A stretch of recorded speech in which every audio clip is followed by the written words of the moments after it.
Friend, आज हमारी mummy को बहुत तबीयत खराब है। दवा कराने के लिए हमारे घर में एक भी पैसा नहीं है।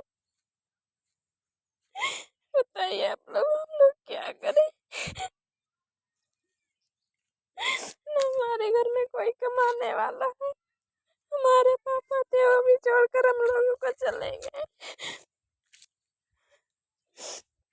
हम दोनों बहनें, बताइए क्या करें फ्रेंड? बहुत हमारे घर में तकलीफ है। हमारी मम्मी का बहुत ज्यादा तबीयत खराब है। हमारी मम्मी हम लोगों का सहारा है फ्रेंड।